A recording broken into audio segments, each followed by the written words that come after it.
वो मुकाम है जिस पर जितना चलो उतना कम है। हेलो फ्रेंड्स, मैं हूं मानवेंद्र सिंह और आप देख रहे हैं अपना YouTube channel Manvendra Singh business coach.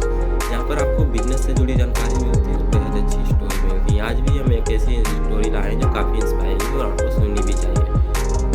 कहानी स्टार्ट करते हैं उससे पहले बताना चाहूँगा आप हमारे यूट्यूब चैनल को सब्सक्राइब कर लीजिए, बेल आइकन को प्रेस कर लीजिए ताकि नोटिफिकेशन मिलती रहे और वीडियो को लाइक करें, शेयर भी करें। चलिए स्टार्ट करते हैं।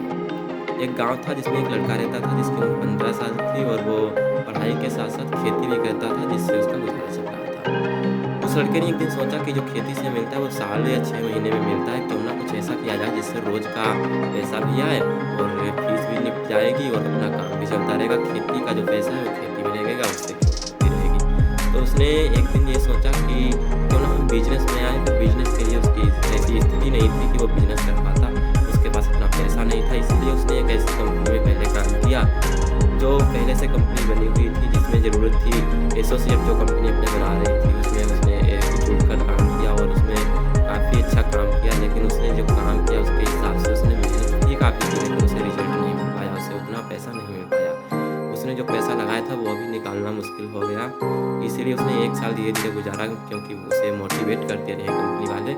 और उसने वहाँ से एक चीज़ सीखी थी, वो ये थी कि मार्केटिंग, सेल्स और स्ट्रेटजी, प्रेजेंटेशन कैसे दिखाते हैं, ये सब उसने वहाँ से सीख लिया था। फिर एक दिन उसने कई कंपनियों में, इसके अलावा कई कंपनी और थी उसमें उसने काम किया, उसमें कि यही बस 2-3 महीने काम किया फिर कुछ नहीं मिला। उसने 1 साल ऐसे निकाल दिया। फिर दूसरे साल उसने खुद एक अच्छी कंपनी की जांच करके उसमें एंट्री की और कंपनी को अच्छा किया। कंपनी में एक प्रेजेंटेशन बनाई जो काफ़ी अच्छी थी और उस प्रेजेंटेशन में उसका काम ये था कि आपको प्रेजेंटेशन बनाना है कि कस्टमर को दिखाना है, और उसके कुछ शेयर होल्डिंग भी उसे मिली थी जो थी करीब करीब 18% की शेयर होल्डिंग। 18% की शेयर होल्डिंग जो उसको बाद में 25% में बदल गई धीरे धीरे, पर उसे वहाँ पर पैसे कुछ कम नज़र आते ही उसने वहाँ पर वो भी काम छोड़ दिया। पहले उसे कंपनी ने पैसा नहीं दिया, बाद में उसने खुद छोड़ दिया और खेती करने लगा।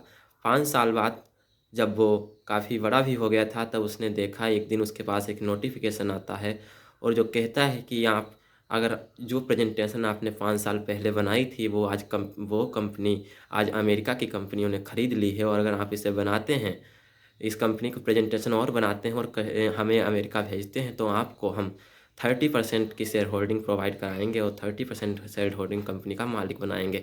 लेकिन उसने उस बात पर ध्यान नहीं दिया क्योंकि वो इन सब बातों में फिर पड़ना नहीं चाहता था। फिर उसके और 5 साल निकल गए। 10 साल निकलने के बाद उसने देखा कि वो कंपनी काफ़ी ग्रोथ में पहुंच गई, तब उसने सोचा हमें तो इससे कुछ फ़ायदा होने वाला नहीं है। उसने अपना शहर भी बदल दिया, दूसरे शहर रहने चला गया। गाँव से जो गाँव में था वो दूसरे गाँव में चला गया। उसमें एक दिन वहाँ पर उसने देखा कि एक उसके मोबाइल पर एक नोटिफिकेशन आता है जो बताता है कि आपने जो प्रेजेंटेशन बनाई थी वो अमेरिका को इतनी पसंद आई है कि आपको $1 लाख जो है आपका चेक भेजा गया है। तब वो कहता है कि हो सकता है मजाक हो, पर 1 सप्ताह में जब उसे चेक रिसीव हो जाता है तब वो देखता है, बहुत खुश होता है और तब वो ये सोचता है कि काश जो मैसेज मेरे पास से 5 साल पहले आया था, अगर मैंने उस समय काम स्टार्ट कर दिया होता तो आज मैं करोड़ों रुपए कमा रहा होता। तब जब चेक आता है तब उसके साथ एक लेटर भी आता है जो लेटर कहता है कि अगर आपने काम ना छोड़ा होता और इस कंपनी में लगातार बने रहते तो आज आपके पास 50% शेयर होल्डिंग होती, 49%, और आज आप हज़ारों करोड़ रुपए के मालिक थे। इस बात को सुनकर वो बहुत दुखी होता है और कहता है कि पता नहीं क्यों मैंने काम छोड़ दिया, पहले कंपनियों ने काम छुड़वाया, बाद में मैंने खुद छोड़ दिया। और इससे उसने ये सीखा कि अगर हमें कोई अच्छा काम मिलता है तो उसे, क्योंकि काम ऐसा होना अगर मिल रहा है कि जिसमें हमें विश्वास है और जो काम ट्रांसपेरेंसी में है तो वो काम हमें अवश्य करना चाहिए। पर जो काम हमें हमें पता चल जाता है, जो काम पैसे वाला होता है, जो काम ठगने वाले होते हैं, वो हमें पहले से ही पता चल जाते हैं। तो यही देखकर उसने काफ़ी अच्छा काम बाद में स्टार्ट भी किया और आज उसकी कीमत की जो है कंपनी की करीब करीब 2.5 लाख करोड़ रुपए है और 2.5 लाख करोड़ में वो 49% का शेयर होल्डर बन चुका है। तो आप अंदाज़ा लगा सकते हैं कि उसके पास कितनी दौलत है। तो ठीक है, यही कहानी थी और आप इसे शेयर करें, लाइक करें और मिलते हैं अगली स्टोरी के साथ जो बेहद ही ख़ास होने वाली है और आपको अगली में हम बिजनेस इन्फॉर्मेशन भी देंगे। और आपको बताना चाहता हूँ बहुत जल्दी हम एक अच्छा शो भी लॉन्च करने जा रहे हैं जो इसी चैनल पर आएगा।